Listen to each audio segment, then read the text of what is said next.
Praise the Lord. ஆண்டவராக இயேசு கிறிஸ்துவின் நாமத்தில் உங்களை அன்போடு கூட வாழ்த்துகிறேன், வரவேற்கிறேன். இந்த நிகழ்ச்சியிலே நாம் பங்கு பெறுவதற்கு கர்த்தர் நமக்கு கொடுத்திருக்கிற பெரிய கிருபைக்காக நான் ஆண்டவரை ஸ்தோத்திரிக்கிறேன். இன்றைக்கு மிக முக்கியமான ஒரு சம்பவத்தை நான் உங்களோடு கூட பகிர்ந்து கொள்ள விரும்புகிறேன்.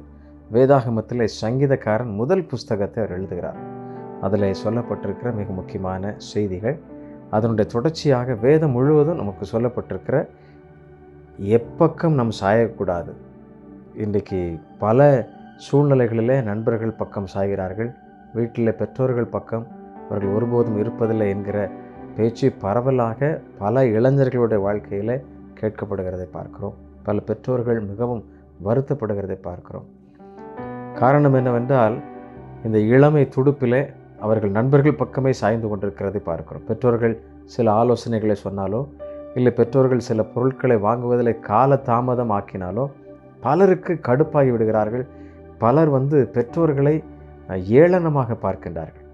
எனக்கு அன்பான சகோதரனே, சகோதரியே, இன்றைக்கு கர்த்தர் உன்னோடு கூட பேசுகிற மிக முக்கியமான வார்த்தை, நீ கவனமாக இருக்க வேண்டும்.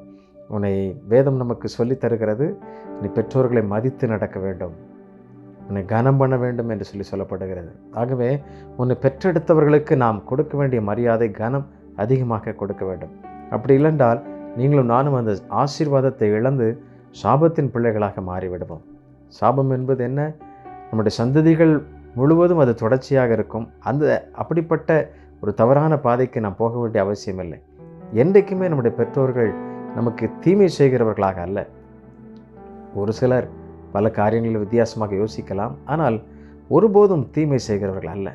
அதை காட்டிலும் வேதம் நமக்கு சொல்லுகிறது, பொல்லாதவர்களாகிய நீங்கள் உங்கள் பிள்ளைகளுக்கே நல்ல ஈவுகளை கொடுக்கும் பொழுது பரமபிதாவாகிய நான் உங்களுக்கு எப்படி தீமை செய்வேன், எவ்வளோ பெஸ்ட்டாக கொடுப்பேன்னு சொல்கிறார்.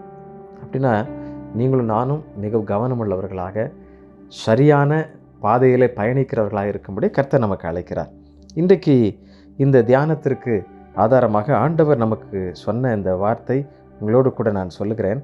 நீங்கள் கவனமாக வாசியுங்கள். நீதிமொழிகள் 4ஆம் அதிகாரம் 27ஆம் வசனம். நீதிமொழிகள் 4:27.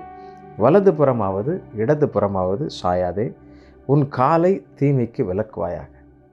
வலது புறமாவது இடது புறமாவது நீ சாயாதே, உன் காலை தீமைக்கு விலக்குவாயாக. இன்றைக்கு காலை தீமைக்கு விலக்குவாயாக, நீ சாயாதே, இந்த மிக முக்கிய மையப்பொருளை வைத்து உங்களோடு கூட பகிர்ந்து கொள்ள விரும்புகிறேன். எனக்கு அன்பானவர்களே, இன்றைக்கு அநேகர் ஒன்று வலப்பக்கம் சாய்ந்து விடுகிறார்கள், இல்லை என்றால் ஒன்று இடப்பக்கம் சாய்ந்து விடுகிறார்கள். நீங்கள் ஒரு சமநிலை கிறிஸ்தவர்களாக இருக்க வேண்டும். எல்லாவற்றிலையும் கவனமுள்ளவர்களாக இருக்க வேண்டும். ஆம் பிரியமானவர்கள், நீங்கள் உலகத்தோடு கூட தான் நீங்கள் பயணிக்க வேண்டியது இருக்கும். அதே நேரத்தில் நீங்கள் இங்கே கர்த்தரோடு கூட பயணிக்க வேண்டும். ஆனால் உலகத்தோடு கூட பயணிக்கும் பொழுது நீங்கள் உலகத்தின் காரியத்திற்கு நீங்கள் சமரசம் போடக்கூடாது. கர்த்தருடைய சமூகத்தில் நீங்கள் இருக்கும் பொழுது, கர்த்தருடைய சமூகத்தில் நீங்கள் வசிக்கும் பொழுது, கர்த்தரோடு கூட நீங்கள் தொடர்பு கொள்ளும் பொழுது, நீங்கள் ஏதோ ஒரு தேவைக்கு மாத்திரம் அவரை சந்திக்கிறவர்களாய் அல்ல, உங்களுடைய வாழ்க்கையின் எல்லை எங்கும் அவர் கூட வருகிறவர். ஆகவே நீங்கள் ஒரு சமநிலை கிறிஸ்தவர்களாக அவரை எப்பொழுதும் அண்டிக் கொள்கிறவர்களாக இருக்க வேண்டும். கவனமுள்ளவர்களாக இருங்கள். ஏனென்றால் இந்த உலகம் பொல்லாங்கனுக்குள் கிடக்கிறது. நீங்களும் நானும் அவருக்குள் வாழுகிறோம், அவருக்குள் அசைகிறோம், அவருக்குள் பிழைக்கிறோம். அவர் தான் நம்மை பலப்படுத்துகிறார், பரிசுத்தப்படுத்துகிறார், நல்ல சிந்தைகளை சொல்லிக் கொடுக்கிறார். ஆகவே நீங்கள் வேதத்தை வாசிக்க தான் உங்களுக்கு அந்த பரிசுத்த சிந்தை உண்டாகும். நன்மையான எண்ணங்கள், நன்மை செய்ய வேண்டும் என்கிற ஆசை, ஆவல் உங்களுக்கு உண்டாகும் என்பதில் சந்தேகமில்லை. வேதத்தில் நமக்கு நன்றாக ஒரு சிறந்த மனிதன் நமக்கு எல்லாருக்கும் தெரியும், யோசேப்பு. அவனுக்கு எவ்வளவு பெரிய வாய்ப்பு உண்டாகிருந்தது பாருங்கள். குழியிலே தூக்கி போடப்பட்டவன், விற்கப்பட்டவன், கடைசியாக அரண்மனைக்கு பணியாற்றுவதற்கு வருகிறான். அங்கேயும் அந்த இளவரசி அவளுடைய ஆசைக்கு இணங்குவதற்கு அவனை அழைக்க, இறுதியாக அந்த பழி அவன் மீது சுமத்தப்பட்டு அவன் சிறைக்கு செல்கிறதை பார்க்கிறோம்.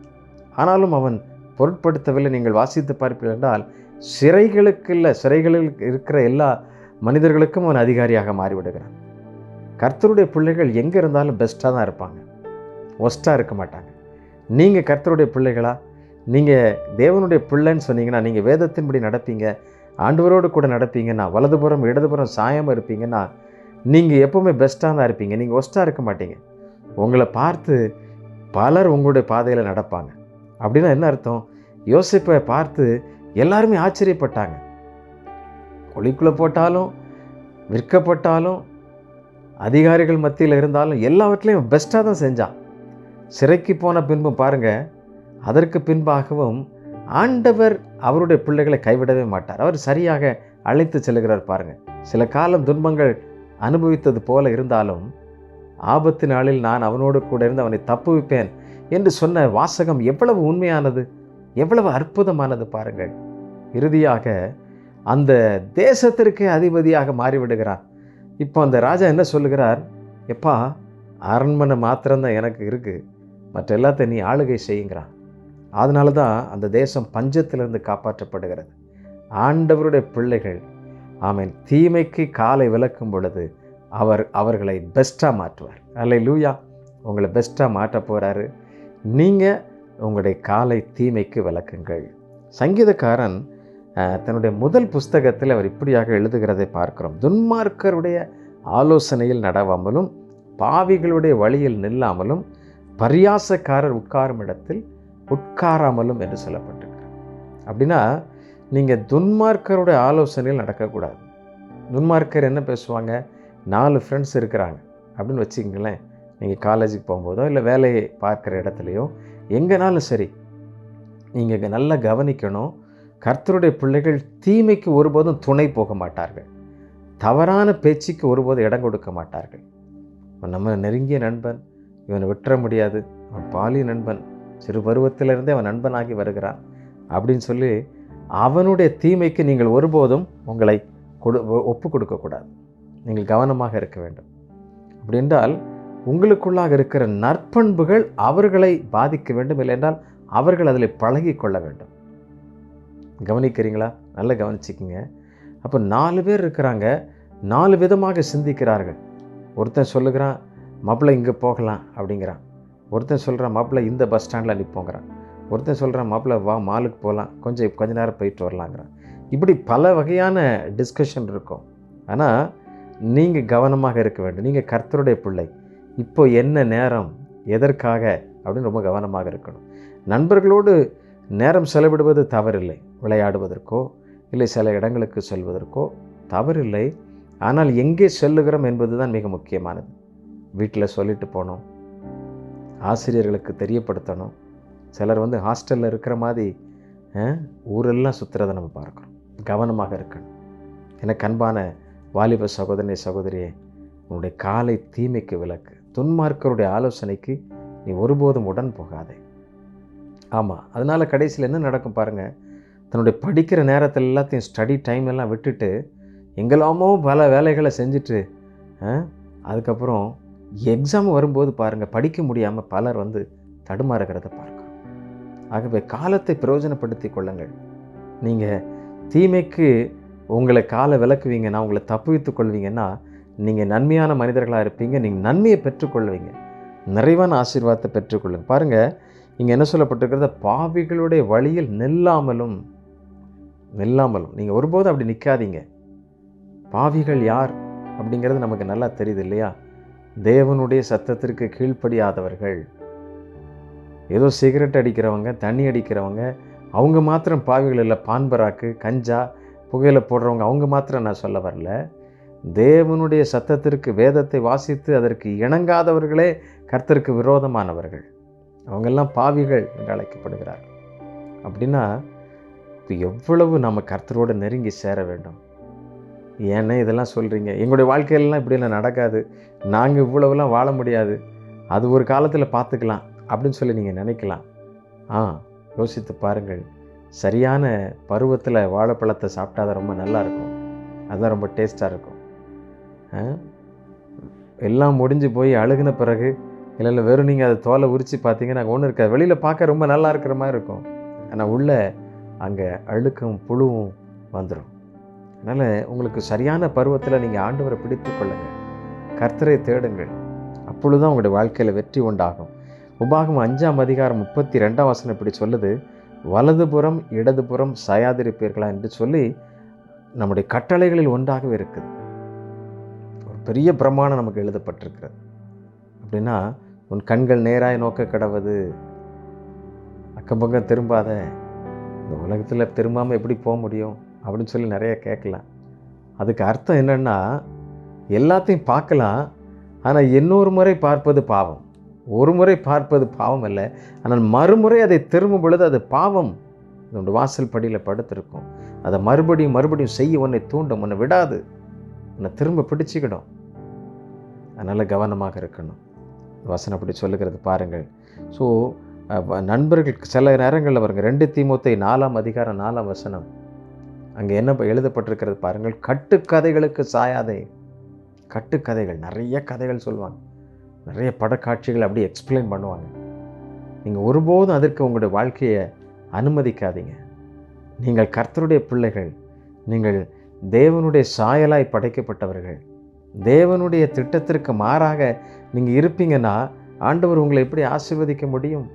உங்களுடைய படிப்பை, உங்களுடைய எதிர்காலத்தை எப்படி நன்மையாக்க முடியும்? அது அப்புறம் பார்த்துக்கலான்னு சொல்லி நீங்கள் காலம் தாழ்த்துவீர்கள் என்றால் அது உங்களுடைய வாழ்க்கைக்கு தீமையாகவே மாறிவிடும். ஆகவே இன்றைக்கு மிக முக்கியமான நாள், இன்றைக்கே ரட்சணிய நாள். ஒரு மிகப்பெரிய பாடகர், மிக பிரபலமான பாடகர், அன்றைக்கு அந்த ஒரு மாலை நேர கன்வென்ஷன் கூட்டத்திற்கு வந்திருக்கிறார். அவருடைய காரில் அமர்ந்து கொண்டு செய்தியை கேட்டுக்கொண்டிருக்கும் பொழுது ஆண்டவர் அவளோடு பேசுகிறார், இடைபடுகிறார். அந்த செய்தியாளர் அந்த வார்த்தையை சொல்ல சொல்ல, இன்றைக்கு ரட்சணிய நாள் மகளே, மனம் திரும்பு, நாளைக்கல்ல இன்றைக்கு உன்னை ஒப்புக்கொடு என்று சொல்கிறார். ஆண்டவருடைய சத்தம் தெளிவாக வருகிறது. ஆண்டவர் போராடுகிறார், அவருடைய இருதயம் போராடுகிறது. 2 மனமாக இருக்கிறது, 2 புறமும் சாய்ந்து கொண்டிருக்கிறாள். இல்லை, இன்னைக்கு ஒரு நாள் விட்டு விடுகிறேன், நாளைக்கு என்று சொல்லி இறுதியில் தன்னுடைய காரை எடுத்துக்கொண்டு செல்லுகிறாள். அன்றைக்கு இரவு நேரம் ஒரு கோர விபத்தில் அவள் மரித்து போகிறாள். மிகவும் பிரபலமான பாடகர். எனக்கு அன்பானவர்களே, இன்றைக்கே ரட்சணிய நாள். இப்பொழுதே உங்களை முழுமையாக கொடுங்க. ஆண்டவர் உங்கள் மூலமாக உங்களது நண்பர்களுக்கும் வாழ்க்கையை கொடுப்பார். நீங்கள் என்ஜாய் பண்ணுற லைஃப்பில் இருக்கிற மாதிரி உங்களை ஃபீல் பண்ணலாம். ஆனால் நீங்கள் உங்கள் பிள்ளைகளை, உங்கள் நண்பர்களை, உங்களுக்கு தெரிந்தவர்களெல்லாம் பரிசுத்தத்திற்கும் உண்மைக்கும் தவறான பாதையிலேருந்து நீங்கள் விலக்குவீங்கன்னா உங்களுடைய லைஃப் முழுவதும் அவங்களோட கூட சேர்ந்து நீங்கள் சந்தோஷமாக வாழலாம். எனக்கு அன்பான சகோதரனே, சகோதரியே, நான் சொல்லுவதெல்லாம் உண்மை. என்னுடைய வாழ்க்கையில் ஏராளமான அப்படிப்பட்ட சம்பவங்களை சொல்ல முடியும். என்னுடைய சிறு பிராயத்தில் கர்த்தரை நான் ஏற்றுக்கொண்ட பின்பு ஏராளமான நண்பர்களை எல்லா பட்டணங்களிலும், எல்லா தேசங்களிலும் ஆண்டவர் தந்திருக்கிறார். அவர்களோடு கூட தொடர்பு கொள்கிறேன். ஊழியத்து நிமித்தமாக, நட்பு நிமித்தமாக பல வகைகளில் நான் தொடர்பு கொள்கிறேன். ஒவ்வொருவரும் ஆசீர்வதிக்கப்பட்டிருக்கின்றார்கள். காரணம் என்ன? அவர்களை நான் சரியான பாதைக்கு வழி நடத்தினதின் நிமித்தமாக பலர் எனக்கு அன்பானவர்களே, எனக்கும் அவர்கள் ஆலோசனை கொடுக்கிறார்கள். ஊழியத்திலே அவர்கள் பெரிய பங்காளிகளாக இருக்கிறார்கள். அது மாத்திரமல்ல, இன்றைக்கு அவர்கள் மூலமாக பலர் கர்த்தரை அறிந்து கொண்டிருக்கின்றார்கள். அப்படி என்றால் எவ்வளவு ஆசீர்வாதம் பாருங்கள். ஒரு தீமை வந்துச்சுன்னா உங்களுக்கும் தீமை, உங்களுடைய வாழ்க்கையெல்லாம் சமாதானம் எல்லாம் போயிடும். உங்களை பார்த்து உங்களுடைய பெற்றோர்களும் கஷ்டத்தில், துக்கத்தில், துயரத்தில் இருப்பாங்க. ஆனால் சந்தோஷங்கிறத உங்களை பார்த்து உங்களுடைய நண்பனும் மாறுவான், நண்பனுடைய வீட்டாரும் சந்தோஷப்படுவாங்க, உங்கள் பெற்றோர் மகிழ்ந்து இருப்பாங்க. அது மாத்திரமில்லை, உங்களை பார்க்கிறவர்களெல்லாம் எவ்வளவோ சந்தோஷமாக இருக்கிறார்கள் என்று சொல்லக்கூடிய அளவிற்கு ஆண்டவர் உங்களை உயர்த்தி இருப்பார். அதனால் மறைவான பாவங்களுக்கு, சரிதானா, இருளான பாவங்களுக்கு, யாருக்கும் தெரியாது அப்படின்னு சொல்லி துன்மார்க்கருடைய பரியாசக்காரர்கள் என்றால் பாவிகளுடைய ஆலோசனையில் நீங்கள் நிற்பீங்கன்னா உங்களுடைய வாழ்க்கையில் நீங்கள் ஆசீர்வாதத்தை இழந்து போவீங்க, நன்மையை இழந்து போவீங்க, தீமைகளை தான் நீங்கள் காண்பீங்க. ஆண்டவர் இன்றைக்கு உங்களோடு கூட தெளிவாக பேசி கொண்டிருக்கின்றார். பிரியமானவர்களே, நீங்கள் தேவனுடைய பிள்ளைகள் என்பதை மறந்து போகாதீங்க. அப்படின்னா யாருக்கு ஆண்டவர் இந்த வெற்றியை தர முடியும்? எப்படி இந்த வெற்றியை நம்ம பெற்றுக்கொள்ள முடியும் அப்படின்னு சொல்லி பார்த்தா, பொருளாசைக்கு சாயாதே. 1 சாமுவேல் நீங்கள் 8ஆம் அதிகாரம் 3ஆம் வசனத்தை நீங்கள் பார்த்து, பொருளாசைக்கு நீங்கள் உங்களை ஒரு நாள் ஒப்பு கொடுக்காதீங்க. நீதிமொழிகள் 7ஆம் அதிகாரம் 25ஆம் வசனத்தில் சொல்லும்போது, இச்சைகளில் சாயாதே. பொருளாசை, இச்சை, இந்த 2 ரொம்ப மிக முக்கியமானது. இன்றைக்கி எந்த பொருளும் பாருங்கள், அது ஒரு மாயாபுரி சந்தைன்னு சொல்லுவாங்க. நம்ம ஒரு கடைக்கு போனால் ஒரு பொருளை மாத்திரம் எடுக்கணும்னு நினச்சி போவோம். ஆனால் பாருங்கள், பல வகையான அட்ராக்ஷன், ஆஃபர், அப்படி இப்படின்னு சொல்லி நான் உங்களுக்கு தேவையில்லாத பொருட்களை நீங்கள் வாங்கிட்டு வந்திருப்பீங்க. கவனமாக இருங்க. இன்றைக்கி அப்படி தான் நடக்குது. சமீபத்தில் நான் என்னுடைய நண்பர்கள்லாம் பேசிகிட்டே இருந்தோம். ஒரு காலத்தில் பலசரக்கு கடையில் வரிசையில் நின்று ஒரு சின்ன சீட்டை போட்டு எழுதி கொடுத்து அவர் சுருட்டி பொட்டலம் போட்டு அப்படி கொடுக்குற காலங்கள்லாம் இருந்துச்சு. இன்றைக்கி பாருங்கள், நம்ம ஹாயாக காரில் போன உடனே ஆர்டர் பண்ண மாதிரி கம்ப்யூட்டரில் எல்லாம் நம்ம டிக்கியில் ஏறுற அளவுக்கு, கார் டிக்கியில் வர்ற அளவுக்கு பெரிய டெக்னாலஜி பெருகிடுச்சு. ஆனால் நிறைய ஜாமான் நமக்கு தேவையில்லாத ஜாமானாக இருக்கும். தேவையுள்ளைகள் ரொம்ப முக்கியம், கவனமாக இருக்க வேண்டும். ஸோ பொருள் ஆசை, சிலர் வச்சிருக்கிற பொருளுக்கு ஆசைப்படுவாங்க. இந்த மொபைல் ஃபோன் இல்லைன்னா இன்னொரு மொபைல் ஃபோன் வச்சுக்கலாம், இந்த பைக்கு பார்த்தாது இன்னொரு பைக், இந்த ட்ரெஸ் நல்லா இன்னொரு ட்ரெஸ், இந்த வீடு பார்த்தாது இன்னொரு வீடு, இந்த கார் இன்னொன்று, இப்படி போயிட்டே இருக்கிறாங்க. கவனமாக இருங்க. இது நமக்கு தேவையா? நம்முடைய பயன்பாட்டுக்கு அது அவசியமா? எல்லாவற்றிலையும் கர்த்தர் சமூகத்தில் நீங்கள் காத்திருங்கள். வசனம் என்ன சொல்லுகிறது பாருங்கள். 1 சங்கீதம் 2 கர்த்தருடைய வேதத்தில் பிரியமாயிருந்து இரவும் பகலும் அவருடைய வேதத்தில் தியானமாயிருக்கிற மனுஷன் பாக்கியவான். அவன்தான் இந்த துன்மார்க்கனுடைய ஆலோசனையிலிருந்து தப்புவிக்கப்படுவான். யார் தப்புவிக்கப்படுவா? நீங்கள் இரவும் பகலும் அவருடைய வேதத்தில் தியானமாக இருக்க வேண்டும், அவருடைய வார்த்தையில் கவனமாக இருக்க வேண்டும், அதை குறித்தே சிந்தை இருக்க வேண்டும். நிறைய வாலிப பிள்ளைகள், நிறைய சகோதர சகோதரிகள் இன்றைக்கு ஊழியர்களுக்கு, ஊழியக்காரர்களுக்கு உதவி செய்வதில்லை. இன்றைக்கு அவர்கள் அநேகர் தேவனுடைய சத்தத்திற்கு, ஆலயத்திற்கு போவதில்லை, சபை ஆலயத்திற்கு போவதில்லை. ஆன்லைன்லேயே நிறைய பார்த்து முடிச்சிடலான்னு சொல்லி ஹெட்ஃபோன் கேட்குற மாதிரி கேட்டுகிட்டே இருப்பாங்க. ஆனால் இங்கே வேறு டைப் பண்ணிகிட்டு இருப்பாங்க. அப்படி இருக்கிறீங்களா? அது தவறு. ஆண்டவர் உங்களோடு கூட பேசிகிட்டு இருக்கிறார். அம்மா அப்பாட்ட எங்கே இருக்கடா, இன்னும் வரலையா சாப்பிட்றதுக்குன்னு அம்மா கேட்டாங்கன்னா, அம்மா இதோ பக்கத்தில் தான் இருக்கிறேன், இந்த இடத்துல இருக்கிறேன், ஆனால் அந்த இடத்துல இருக்க மாட்டாங்க. தவறான பேச்சுக்கள். சரிதானே? ஆண்டவர் நம்மோடு பேசி கொண்டிருக்கிறார். இச்சைகளில் சாயாதே. இச்சை என்பது என்ன? நம்முடைய கண்களினால் காண்கிற இச்சைகள், தவறான இச்சைகள். பிசாசு தந்திரமாக, மாய்மாலமாக நிறைய பேர் நம்ம ட்ரெஸ் கோடு கூட கவனமாக இருக்க வேண்டும். அநேகரை இச்சையை தூண்டக்கூடிய, பாலிய உணர்வுகளை தூண்டக்கூடிய ட்ரெஸ் நீங்கள் போடுவீங்கன்னா நீங்கள் அது ஒரு விபச்சாரத்திற்கு சமமாக இருக்கப்பட்டிருக்கிறது. கவனமாக இருங்க. இன்றைக்கி நிறைய மாடர்ன் ட்ரெஸ் வந்திருக்குது, தவறில்லை. எளிமையாய் அணிந்து கொள்வதற்கு வசதியாக இருக்கிறது, தவறில்லை. பயணிப்பதற்கு ஈஸியாக இருக்குது, தப்பு இல்லை.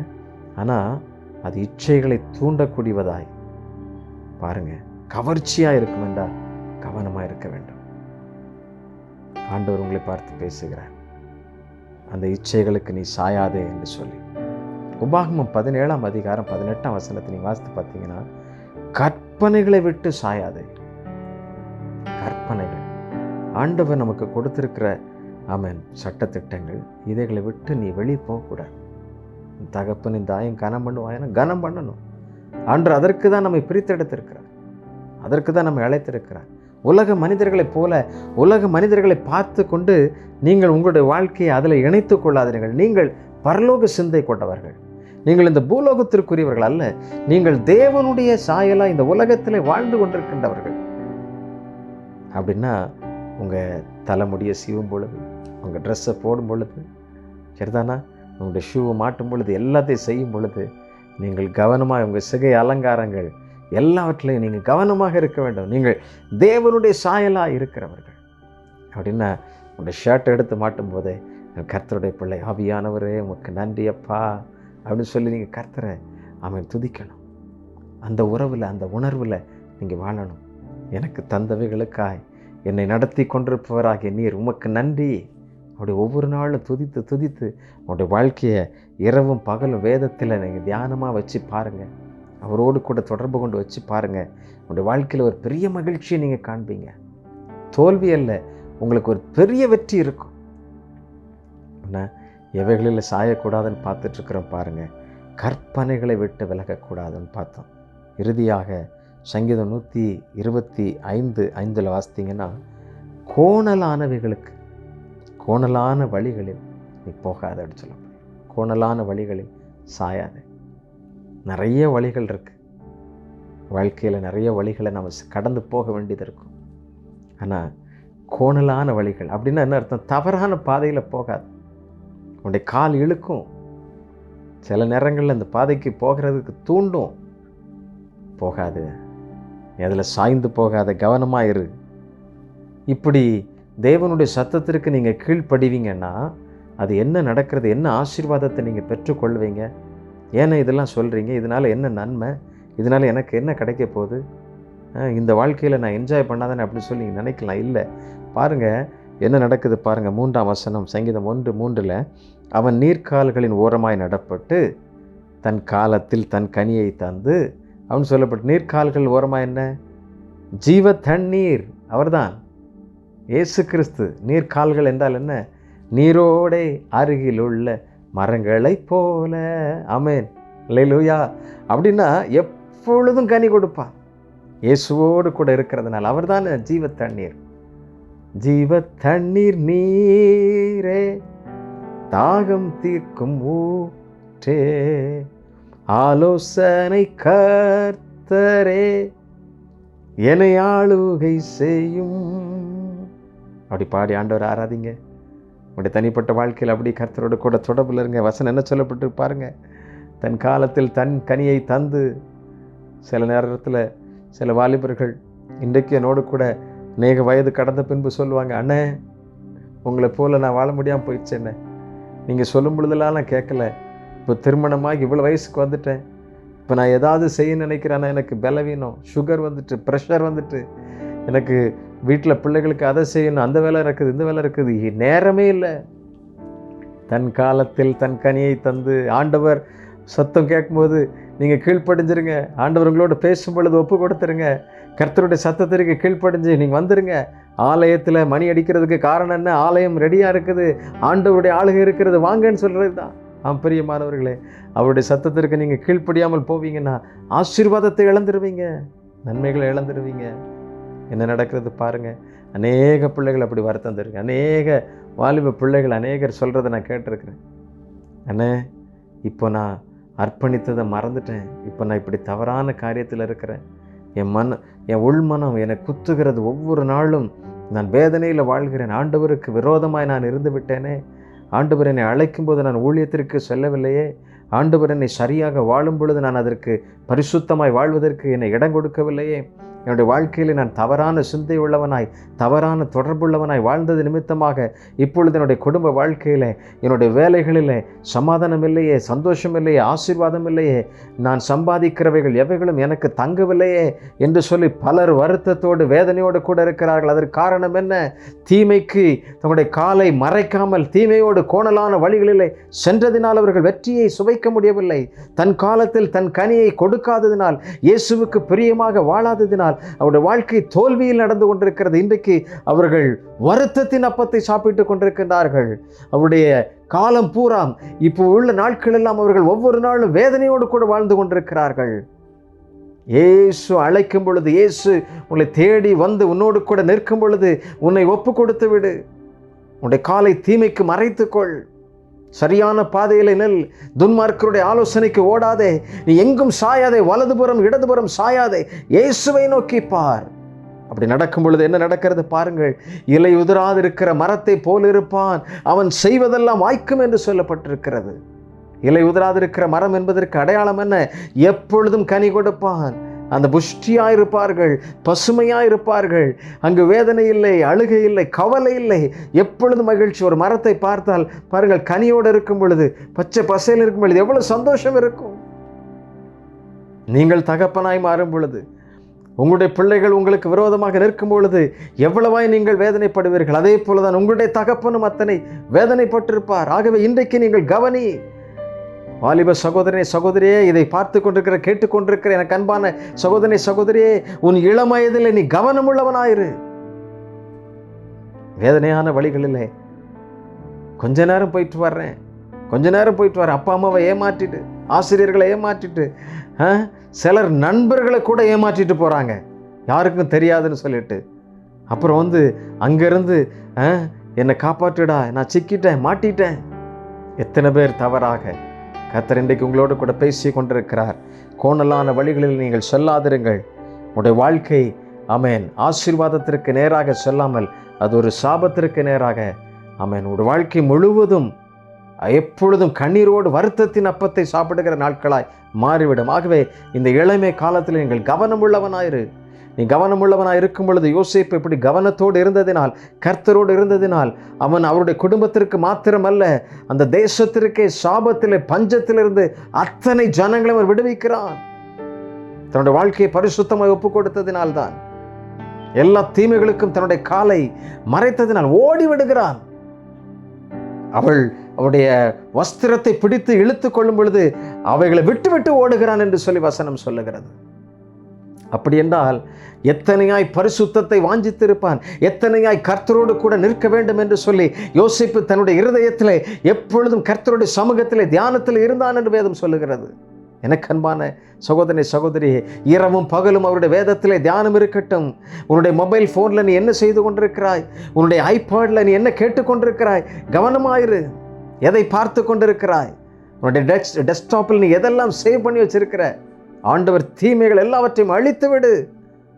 தவறான காரியங்கள் இருக்கும் என்றால், தவறான தொடர்புகள், இரட்டை அர்த்தத்தில் அநேக எண்களை நீ சேவ் பண்ணி வச்சிருப்பான், அதை இன்னைக்கு அழிச்சிரு. யாருக்கும் தெரியாது, கர்த்தர் அதை பார்த்து கொண்டிருக்கிறார்.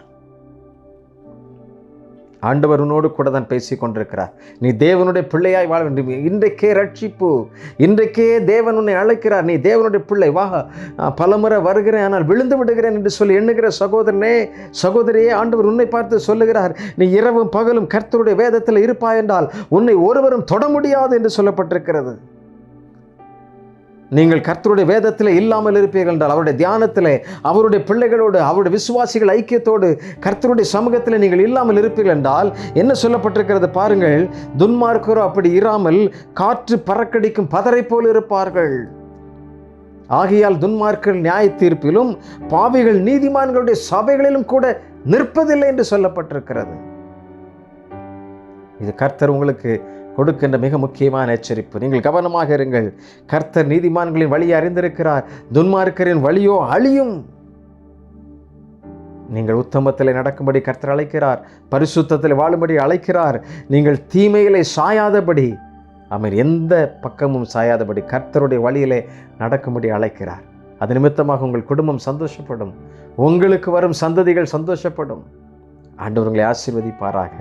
நாம் தேவனுடைய சமூகத்தில் ஜெபிக்க போகிறோம். எனக்கு அன்பானவர்களே, நீங்கள் விட்டுவிட வேண்டிய காரியங்களை விட்டுவிடுங்கள், தீமையான வழிகளை விட்டுவிடுங்கள், பொல்லாத நண்பர்களிடத்தில் தூரமாயிருங்கள், துன்மார்க்கருடைய ஆலோசனைக்குள்ளாக நிற்காதிருங்கள். தவறான ஆலோசனைகளை கொடுக்கிற மனிதர், அநேக பிள்ளைகள் அப்படி தவறான ஆலோசனைகளை கொடுப்பதனாலே இன்றைக்கு கஞ்சாவுக்கும் அபினுக்கும் அடிமைப்பட்டு அவர்களால் அதிலிருந்து வெளிவர முடியாமல் ஒவ்வொரு நேரம் வந்தவுடனே கை கால்கள் ஆடுகிறது. அதை எப்படியாகிலும் புசிக்க வேண்டும் என்று சொல்லி இருந்து கொண்டிருக்கிறார்கள். கவனமாயிரு, தேவனுடைய சத்தத்திற்கு கீழ்ப்படி.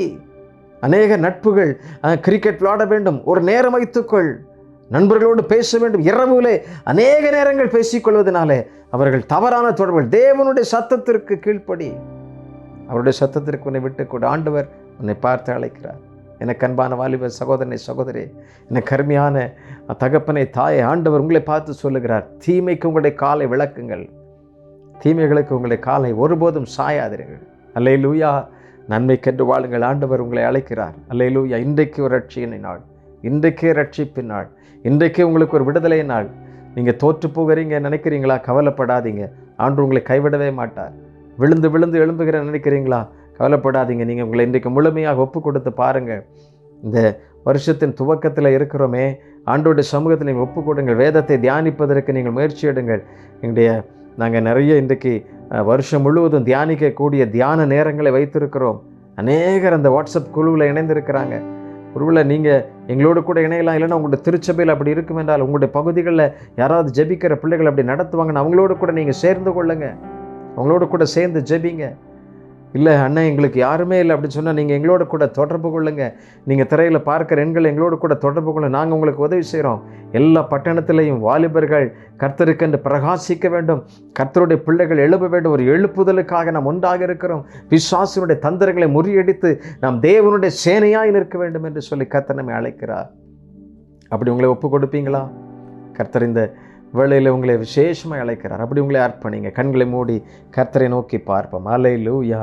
Thank you holy spirit. நன்றி, நன்றி பரிசுத்த ஆவியானவரே. நன்றி அப்பா, நன்றி ஆண்டவரே. ஒருபோதும் எங்களை கைவிடாதவர், ஒவ்வொரு நாளும் எங்களை வழி நடத்துகிறவர். ஆமென். அல்லேலூயா. தகப்பனே, இந்த வேளையில் நம்முடைய பிள்ளைகள் யார் யார் உண்மையாய் நம்மை நோக்கி கூப்பிடுகிறார்களோ, விடுதலைக்காக வாஞ்சிக்கிறார்களோ, ஆண்டவரே அல்லேலூயா, பலமுறை நான் ஆண்டவரே பரிசுத்தத்திற்குள் வளர வேண்டும், தேவனுடைய சித்தத்தை செய்ய வேண்டும் என்று சொல்லி தீர்மானிக்கிறேன், ஊழியத்தை செய்ய வேண்டும் என்று எண்ணுகிறேன். ஆனால் இந்த பொல்லாத பிசாசு தந்திரமாய் நண்பர்கள் வழியாய், இச்சைகளின் வழியாய் என்னை ஊழியம் செய்ய விடாமல், பரிசுத்தமாய் வாழ விடாமல் தடுக்கிறதே. ஏன் என்று சொல்லி தடுமாறி கொண்டிருக்கிற இளைஞனே, ஆண்டவர் உன்னை பார்த்து சொல்லுகிறார், நீ பயப்படாதே, நீ துன்மார்க்கருடைய ஆலோசனையில் நிற்காதே, பாவிகளுடைய வழியில் நிற்காதே, ஓடி வா, வெளியிலே வா, நீ தேவனுடைய சித்தத்திற்கு உன்னை ஒப்புக்கொடு. நீ அந்த இடம் அல்ல, உனக்கு நீ நிற்கிற இடமல்ல, நீ தேவனுடைய சமூகத்தில் நிற்க வேண்டும். ஆண்டவர் உன்னை பிரத்யேகமாக அழைத்திருக்கிறார். நீ கர்த்தருக்கென்று வைராக்கியமாக நிற்கும்படி அழைத்திருக்க. விட்டுவிடு, ஐயோ நெருங்கிய நண்பனாச்சே என்று சொல்லி அவனோடு கூட நெருங்கி நட்புறவு கொண்டு உன்னுடைய வாழ்க்கையை நீ இழந்து விடாதே. சில காலம்தான் அவனுடைய நண்பன் இருப்பான், அதற்கப்புறம் அவனுடைய வேலை, அவனுடைய படிப்பு, அவனுடைய எதிர்காலம் என்று சொல்லி ஓடிவிடுவான். ஆனால் அவனுடைய வாழ்க்கை முழுவதும் நீ உன்னை கெடுத்துக் கொள்ளாதே. பலர் இன்றைக்கு அழுது கொண்டிருக்கிறார்களே, ஐயோ என்னுடைய இளமை பருவத்தை நான் கெடுத்து விட்டேனே என்று சொல்லி வேதனைப்படுகிற வாழ்க்கை உனக்கு வேண்டாம். தம்பி, தங்கச்சி, எனக்கு அன்பான சகோதரியே, உனக்கு வேண்டாம். கர்த்தர் இன்றைக்கு உன்னை அழைக்கிறார். அவருடைய சமூகத்திற்குள்ளே அவருடைய செட்டைகளுக்கு கீழாக நீ வந்துவிடு. அவருக்கு கீழாக வருகிறவர்களுக்கு அடைக்கலம் உண்டு, வெற்றி உண்டு, தோல்வி கிடையாது. அல்லேலூயா. விடுதலையின் தேவன் உங்களை வழி நடத்துவாராக. ஆண்டவரே, நான் உடைய பிள்ளைகளுக்காக விசேஷமாய் ஜெபிக்கிறேன். யார் யார் விடுதலை வேண்டும் என்று சொல்லி கண்ணீரோடு வேதனையோடு கூட நிற்கிறார்களோ, உடைய பாரத்தோடு உடைய சமூகத்தில் ஜெபிக்கிற ஒவ்வொரு பிள்ளைகளையும் கர்த்தர் நீர் ஆசீர்வதியும், பலப்படுத்தும், நன்மை உண்டாகட்டும் என்று சொல்லி நான் ஜெபிக்கிறேன். புதிய பாதையை நம்முடைய பிள்ளைக்கு எங்களுக்கு காண்பித்து கொடுப்பீராகப்பா. நீர் அவர்களை வழி நடத்துவீராக. அந்த ஜீவ பாதையிலே நம்முடைய பிள்ளைகள் தொடர்ந்து வரட்டும். நம்முடைய வேதத்தை இரவும் பகலும் தியானிக்கும் அந்த வாஞ்சையை, இருதயத்தின் தியானத்தை நீர் கொடுக்கும்படியாக நாங்கள் ஜெபிக்கிறோம் அப்பா. விருப்பத்தை தாரும், மன மகிழ்ச்சி நம்முடைய பிள்ளைகளுக்கு தந்து நீ வழிநடத்தும்படியாக ஜெபிக்கிறோம். அவருடைய குடும்பத்திலும் அந்த சமாதானம் உண்டாகட்டும். நம்முடைய பிள்ளைகள் மூலமாக ஆண்டவரே அவர்கள் பெரிய மகிழ்ச்சியை காணட்டும். பிள்ளைகளை குறித்து கவலையோடு வேதனையோடு கூட இருக்கிற பெற்றோர்களுக்காகவும் ஜெபிக்கிறேன் அப்பா. அவர்களுடைய காரியங்களில் கர்த்தர் உதவி செய்வீராகப்பா. ஆண்டவரை உபவாசித்து காத்திருக்கிற பிள்ளைகள், இரவும் பகலும் கண்ணீரோடு ஜெபிக்கிற பெற்றோர்கள் ஒவ்வொருவரையும் கர்த்தர் ஆசீர்வதிப்பீராக. விடுதலையை நம்முடைய பிள்ளைகள் பெற்றுக்கொள்ளட்டும். ஆண்டவருடைய குடும்பத்தில் ஒரு சமாதானம் உண்டாகட்டும், முழுமையான ரட்சிப்பு உண்டாகட்டும் என்று நான் ஜெபிக்கிறேன். இந்த விடுதலை அவர்கள் சுவைக்கட்டும் அப்பா. நீர் ஆசீர்வதித்து காத்துக்கொள்ளும், நீ தொடர்ந்து வழி நடத்தும். இந்த தெய்வீக சமாதானம் உடைய பிள்ளைகளை மூடிக்கொள்ளட்டும். ஒவ்வொரு குடும்பத்திலையும் அந்த ஆசீர்வாதம் இருப்பதாக. அப்படி செய்கிறதற்காக நன்றி, நன்றி. இந்த தேசத்திற்கு உடைய பிள்ளைகள் ஆண்டவரே வற்றாத மரத்தை போல அவர்கள் கனி கொடுக்கிறவர்களாய் எப்பொழுதும் பசுமையாக இருக்கத்தக்கதை அவர்களை உருவாக்கி விடுவீராக. இப்படி செய்வதற்காக ஸ்தோத்திரம். உமக்கே மகிமை. இயேசுவின் நாமத்தில் ஜெபிக்கிறோம் பிதாவே. ஆமென், ஆமென். ஆண்டவர் இன்றைக்கு உங்களோடு கூட பேசியிருக்கிறார். இந்த வார்த்தையில் நீங்கள் மகிழ்ந்திருப்பீர்கள், இந்த வாழ்க்கையில் நீங்கள் ஒப்பு கொடுத்திருப்பீங்கன்னா, இல்லை என்றால் உங்களுக்கு ஏதாலும் தேவை இருக்கும் என்றால் நீங்கள் எங்களோடு கூட தொடர்பு கொள்ளுங்கள். நான் உங்களோடு கூட எப்பொழுதும் பேச ஆயத்தமாக இருக்கிறேன். நீங்கள் பெற்றுக்கொண்ட நன்மை எங்களுக்கும் தெரியப்படுத்துங்கள். நாங்களும் சேர்ந்து கர்த்தரை மகிமைப்படுத்துவோம். நாம் ஒன்றாய் இணைந்து கர்த்தருக்கென்று ஊழியம் செய்யலாம். சரிதானா? நீங்கள் எந்த பட்டணத்தில் இருந்தாலும் கர்த்தருக்கு இருக்கலாம். கர்த்தர் நம்மை கொண்டு பெரிய காரியங்களை செய்வார். தேங்க்யூ. God bless you.